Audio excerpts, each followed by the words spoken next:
Hello everyone. Hope everybody's doing good today and walking in the blessings of God. Today we're going to do another little video for you. We got my wife on here, Becky, and we're going to talk today about a bondage that a lot of people deal with out there today, and that's the bondage of depression. There's a lot of people depressed today and dealing with anxieties and fears and all kinds of bondages from the devil. And I want Becky to tell us a little bit about her journey today. So if you would, sit back and see what you glean from this. So Becky, you dealt with depression before, earlier in life, and that when after the child was born. So if you would tell the people, kind of what you dealt with and how it went. Okay. We moved to upstate New York when I was 8 months pregnant with our daughter.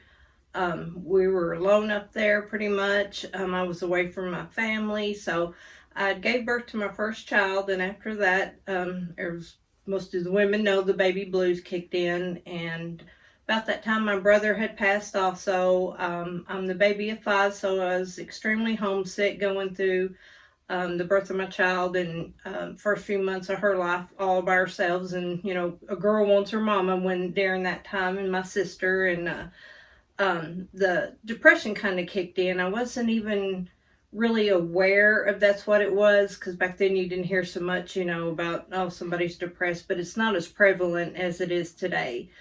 I got the baby blues, and like I said, my brother had passed, and just being alone up there, isolated from where we lived, didn't have anybody up there except for my husband. Started crying one day, and the next thing I know, I woke up in a mental institution. Of course, you go into those type of places, and the first thing they want to say is, have you been abused, or are you using drugs or anything like that? And I was just, petrified. I'm like, no, nothing like that. Of course, they put you on all kinds of pills and that type of thing, and send you home. Well, I'd had a 3-month-old baby at the house, and I couldn't function on those pills. So those got flushed down the toilet, and it just went from there. I mean, eventually it was to where I was bedridden. I didn't care about anything. I was just depressed, and I didn't even know to call it depression. I'd lost my joy. Nothing mattered. I didn't care. Just wanted to sleep. I was miserable. And it had gotten to the point to where, you're so miserable and you can't really put your finger on it to say, this is why I'm miserable. So the way it went for me was, looking back on it, I know this, I didn't realize it at the time, but looking back on it, I was so miserable and couldn't pinpoint, didn't really know what it was. So what do? You lash out to the person closest to you. In my case, the only one I had up there was my husband. So, it had to have been him in my mind. So long story short, I wound up letting this depression really just ruin our marriage. It destroyed our marriage, which, looking back on it, it's so clear now that it was the enemy. My husband had asked me before, do you think this depression was demonic? And I said, absolutely.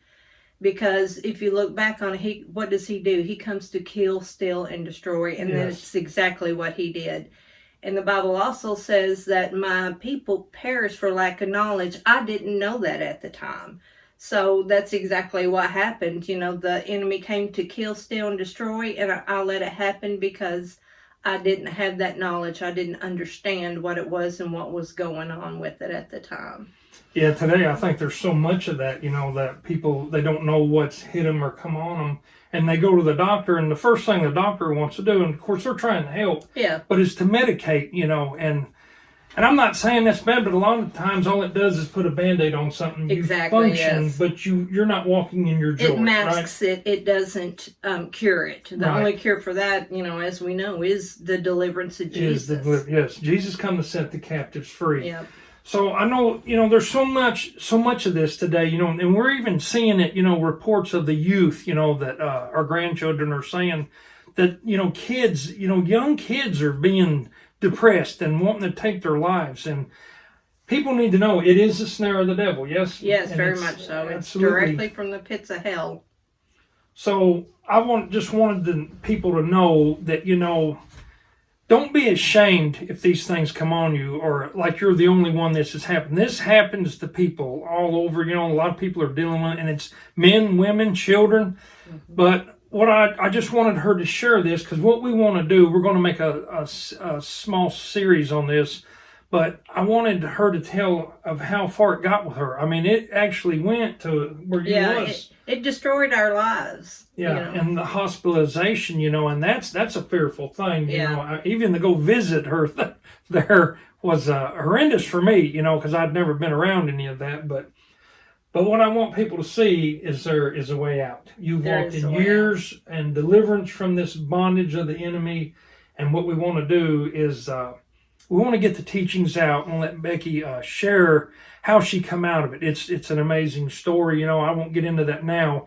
But we're going to go here and let people see that you have a way out, that Jesus is your answer, and that there is freedom in Jesus. So be of good cheer, because God come to set you free of your bondages, and He loves you, and He's on your side. So we'll get back with you with some more videos and teachings, okay? Thank you, Becky. You're welcome.